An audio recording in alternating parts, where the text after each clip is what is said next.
Hello बच्चों, let's read the following question. Explain multiplication of a vector via real number. एक vector को जब हम रियल नंबर से मल्टीप्लाई करते हैं तो उस मल्टीप्लिकेशन को हमें एक्सप्लेन करना है कि उसका क्या इफेक्ट होता है.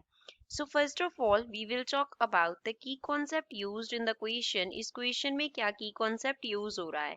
तो उसके लिए पहले तो एक वेक्टर क्वांटिटी जो है वो क्या होती है. Vector quantity. वेक्टर क्वांटिटी हम किसे कहते हैं जिसका मैग्नीट्यूड होता है एज वेल एज उसका क्या रहता है डायरेक्शन होता है. मैग्नीट्यूड एज वेल एज उसका क्या होता है डायरेक्शन होता है. मैग्नीट्यूड भी हो डायरेक्शन भी हो तो ऐसी क्वांटिटी जो है वो हमारे पास होती है वेक्टर क्वांटिटी. तो जैसे हम एक वेक्टर का एग्जांपल लिखना हो ए वेक्टर तो वो किसके इक्वल होगा. एरो रिप्रेजेंट करते हैं कि वेक्टर क्वांटिटी है.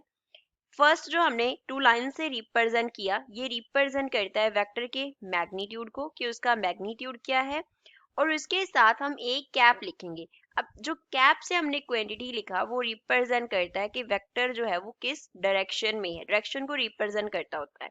देन हमें मालूम होना चाहिए रियल नंबर्स क्या होते हैं. रियल नंबर्स क्या होते हैं. रियल नंबर्स हम बोलते हैं ये हमारे पास क्या होते हैं. इसमें हमारे पास रैशनल नंबर्स भी आते हैं. Rational numbers as well as इसमें क्या होते हैं इररेशनल नंबर्स होते हैं. Irrational numbers. अब रैशनल नंबर्स क्या होते हैं. पहले तो रैशनल नंबर में हमारे पास आ जाते हैं इंटीजर्स. जैसे इंटीजर्स होते हैं जो कि जैसे हमारे पास नंबर्स हैं जीरो से लेके जैसे हमारे पास नंबर्स हैं 1 2 3 ये वाले. और रैशनल नंबर में क्या आते हैं इसमें इंक्लूड होते हैं fractional numbers. Fractional numbers. Fractional numbers कैसे जिनको हम फ्रैक्शन की फॉर्म में रिप्रेजेंट करते हैं. For example 1.5. इररेशनल नंबर्स क्या होते हैं जिनको हम फ्रैक्शनल फॉर्म में रिप्रेजेंट नहीं कर सकते.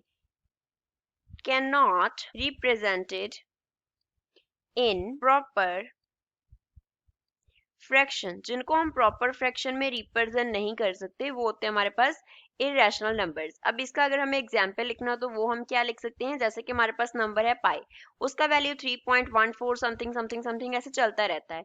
तो ऐसे हमारे पास होते हैं इररेशनल नंबर्स. तो इन सब का जो हमारे पास टोटल है वो क्या होता है रियल नंबर्स है. इंटीजर्स जो है वो यहाँ पे पॉजिटिव और नेगेटिव दोनों हो सकते हैं. क्या हो सकते हैं पॉजिटिव एंड नेगेटिव. पॉजिटिव भी हो सकते हैं और क्या हो सकते हैं नेगेटिव भी हो सकते हैं. जैसे पॉजिटिव जैसे हमारे पास +2 हो गया. नेगेटिव जैसे हमारे पास -2 हो गया.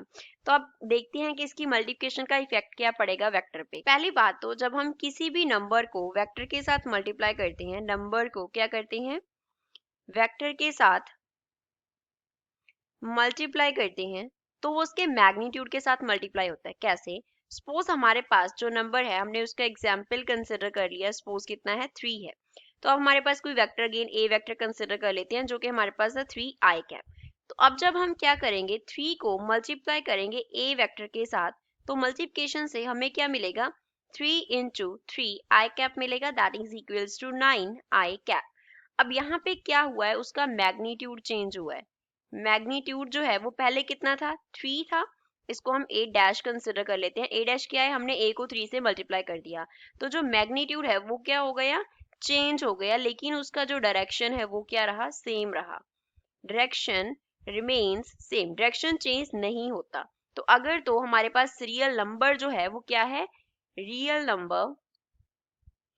अब वो 0 से ग्रेटर भी हो सकता है 0 से लेस भी हो सकता है. तो हमने पहला केस कंसिडर किया जब रियल नंबर जो था वो क्या था 0 से ग्रेटर था. तब उसका मैग्नीट्यूड चेंज हुआ लेकिन उसका डायरेक्शन क्या रहा सेम रहा. अब हम दूसरा केस कंसिडर कर रहे हैं जहां पे हम क्या कंसिडर करेंगे रियल नंबर को लेस देन 0 कंसिडर करेंगे. अगर लेस देन 0 कंसिडर करेंगे दैट मीन्स हमारे पास जो नंबर है अब वो क्या हो गया नेगेटिव नंबर हो गया. Negative number. अब सेम एग्जाम्पल एज अब हम कंसिडर करेंगे लेकिन इस केस में हम क्या कंसिडर करेंगे -3 कंसिडर करेंगे. फर्स्ट केस था ऊपर ये सेकंड केस है. ए वेक्टर जो है वो 3i कैप था. अब इस केस में जो नेगेटिव नंबर हमने कंसिडर किया सपोज वो -3 था. -3 क्या है इसका हमने एग्जाम्पल कंसिडर किया है. तो अब क्या करना है ए वेक्टर को मल्टीप्लाई कर देना है किससे ए डबल डैश किसके इक्वल आएगा -3 से मल्टीप्लाई करना है. -3 क्रॉस ए कैप तो ये इक्वल हो जाएगा हमारे पास A double dash will be equals to -3 multiply by 3i cap. तो हमारे पास a डबल डैश का जो वैल्यू है वो क्या आ गया 9। इसको हम ऐसे लिख सकते हैं 9 इंटू माइनस आई कैप। तो पहले जो मैग्नीट्यूड था वो कितना था 3 था, अब कितना है 9 है। दैट मीन्स इस केस में जो मैग्नीट्यूड है वो क्या कर गया चेंज कर गया। और अब हम बात करते हैं डायरेक्शन की। पहले केस में जो डायरेक्शन था वो मल्टीप्लिकेशन से पहले और मल्टीप्लिकेशन के आफ्टर क्या था आई कैप था। तो प्लस आई कैप जो है वो रिप्रेजेंट करता है पॉजिटिव एक्स एक्सिस को, पॉजिटिव एक्स एक्सिस को, और जो माइनस आई कैप है वो रिप्रेजेंट करता है नेगेटिव एक्स एक्सिस को। दैट मीन्स इस केस में जो डायरेक्शन है वो भी क्या हो जाएगा चेंज हो जाएगा। तो मल्टीप्लिकेशन का जो इफेक्ट है वो डिपेंड करेगा कि जो नंबर है वो पॉजिटिव है और नंबर है वो नेगेटिव है। अगर नंबर पॉजिटिव हुआ तो वेक्टर का मैग्नीट्यूड चेंज करेगा लेकिन उसका डायरेक्शन सेम रहेगा। लेकिन अगर जो नंबर है वो नेगेटिव हुआ तो क्या हो रहा है मैग्नीट्यूड चेंज हो रहा है as well as direction will change. So this is final answer for the given question. I hope you understood well. Thanks.